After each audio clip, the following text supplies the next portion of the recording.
Dans les jours récents, on a vu la plupart des gouvernements sur le continent européen, sur le continent américain, prendre des mesures plutôt drastiques pour essayer de contaminer ou de contenir la pandémie du coronavirus qui crée la panique, l'hystérie de façon globale.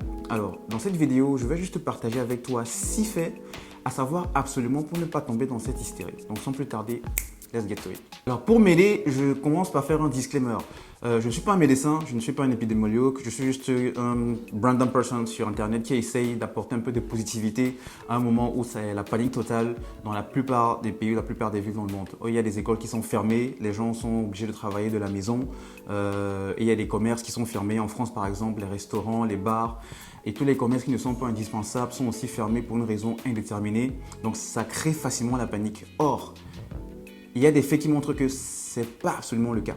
Donc, dans cette vidéo, je vais m'aider des faits qui sont partagés par le docteur Gérard Kierzek, qui est un médecin urgentiste en France. Donc, la première chose à savoir, c'est quoi le coronavirus?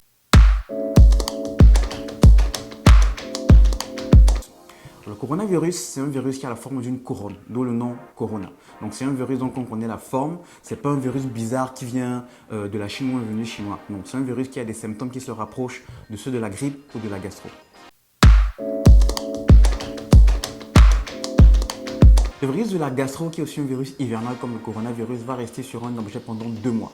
Tandis que le coronavirus, en fonction de la matière, qu'on est sur du plastique ou bien sur du métal, va rester sur l'objet entre quelques heures et 4 à 5 jours. Donc tu as plus de chances d'attraper la gastro ou la grippe que d'avoir le virus corona. Non, non, non et non. Absolument non. Il faut éviter de tomber dans la panique et dans l'hystérie. C'est pas du genre, j'ai le virus, je te touche, tu l'attrapes et tu meurs. Non, on n'est pas dans un jeu vidéo, dans le film Contagion. C'est absolument pas ça. C'est vrai que les mesures prises par les gouvernements sont un peu extrémistes. C'est ce que je pense personnellement. Mais il faut aussi comprendre qu'en tant que gouvernement, c'est des mesures qu'ils prennent pour essayer de contaminer ou bien de contenir la contagion au maximum. Pour se protéger, des choses toutes simples. Premièrement, se laver la main. Un peu plus que d'habitude, mais se laver la main de 20 secondes à 30 secondes. Et ça donne l'impression qu'on se lave vraiment dès que vous avez l'occasion de toucher quelque chose, surtout si vous êtes dehors ou bien si vous revenez de dehors, toujours se laver les mains. Essayez de désinfecter au maximum les surfaces à la maison ou au bureau ou partout où on se trouve. Marchez avec un gel désinfectant si vous avez l'occasion d'en avoir ou bien des lingettes désinfectantes pour toujours essayer d'avoir les mains propres au maximum.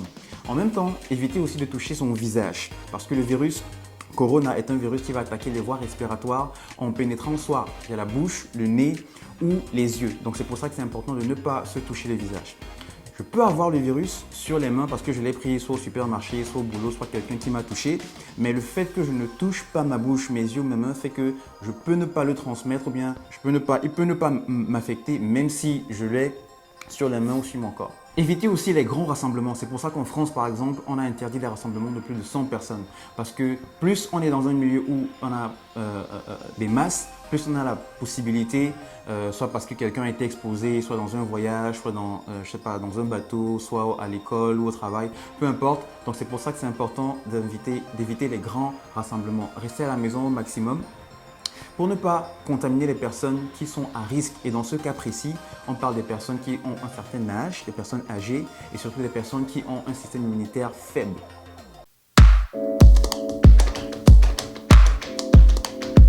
Non, ça ne sert à rien, mais absolument rien du tout.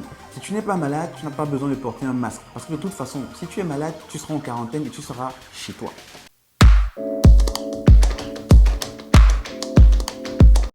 Elles sont décédées de complications directes liées au virus du corona ou alors de complications indirectes. Là, par exemple, des complications directes, on parle de la pneumonie ou alors des complications indirectes comme des maladies nosocomiales. Mais les chiffres, là, on parle de faits. Chaque année en France, il y a 10 000 personnes qui décèdent dans l'indiscrétion totale du virus de la grippe. L'année dernière, 64 000 personnes sont décédées du virus de la grippe aux États-Unis, mais personne n'en parle. Jusqu'ici, en France, à l'heure où je fais cette vidéo, il y a 120 personnes qui sont décédées en France. Dans le monde, je pense qu'on n'atteint même pas le record de 5 000. Donc, il y a beaucoup de tapage, il y a beaucoup de nuisances, il y a beaucoup de bruit qui sont faits autour du virus Corona, surtout par les médias, surtout par les réseaux sociaux, eh bien c'est ici que c'est important de se calmer, de redescendre sur terre, de garder la tête froide, les pieds sur terre et de regarder aux faits. Tous les jours, il y a des gens qui décèdent de maladies cardiaques. Tous les jours, il y a des gens qui décèdent liés à des accidents de la route. Et les nombres et les chiffres, si vous regardez les statistiques en ligne, vous allez voir que ces nombres-là sont de loin, mais de loin, je dis bien de loin, très loin, supérieurs aux décès liés au coronavirus. Donc, les gars, calmez-vous, ce n'est pas la fin du monde, c'est juste un virus de la grippe ou similaire, en quelque sorte.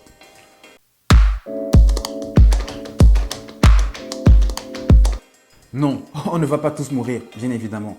Parce que tu peux être affecté par le coronavirus et tu ne le sais même pas. Parce qu'une fois que notre corps est attaqué par un virus, la réponse du corps, du système immunitaire, c'est de fabriquer des anticorps. Pour que la prochaine fois qu'on est attaqué, eh bien, ces anticorps-là vont venir directement neutraliser la menace du virus. Ça marche exactement de la même façon pour les virus de la grippe, pour les virus de la gastro, pour les virus du corona. Donc, on ne va pas tous mourir. Il se peut que tu sois déjà même infecté par le virus, tu ne sais pas. Par le coronavirus, tu ne sais pas.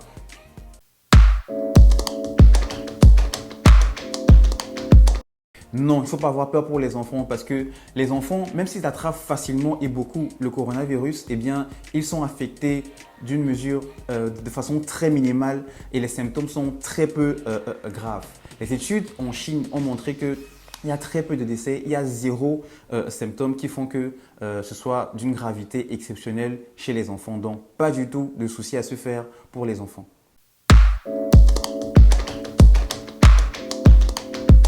La bonne nouvelle, c'est que c'est un virus hivernal. Comme les virus de la grippe ou le virus de la gastro, en hiver, on sait qu'on a beaucoup de fortes chances d'attraper l'un ou l'autre. Et donc, comme on est en train de sortir de l'hiver pour tomber dans le printemps, bientôt dans l'été, les températures vont augmenter. Et donc, avec le réchauffement, les experts pensent qu'on va tomber dans la décrue après la phase 3 où on atteint le pic pour tomber justement dans cette phase où, petit à petit, on va retrouver une activité normale. Donc, le plus important ici pour moi à travers cette vidéo, c'était vraiment d'apporter un peu de positivité dans ce monde où les gens, je sais pas, c'est impossible d'avoir des pâtes au supermarché, c'est impossible d'avoir du papier hygiénique ou bien du papier toilette ou de l'eau ou bien même juste des choses qu'on achète tout le temps, quoi. Les gens sont en train de se préparer comme si c'était l'Armageddon, comme si c'était la fin du monde. Et les gars, c'est pas la peste, c'est juste un virus hivernal qui se rapproche plus de celui de la gastro ou de la grippe. Donc, il n'y a pas, je sais pas, il n'y a pas à s'inquiéter, quoi. Mais comme les gens sont plus attachés à regarder la télé, à regarder les réseaux sociaux et à ne pas faire la part des choses entre ce qui est fake news, ce qui est réalité et ce qui est logique, eh bien on se retrouve à une situation aujourd'hui où les gens se disent que c'est la fin du monde, quoi. Donc calmez-vous, on ne va pas tous mourir.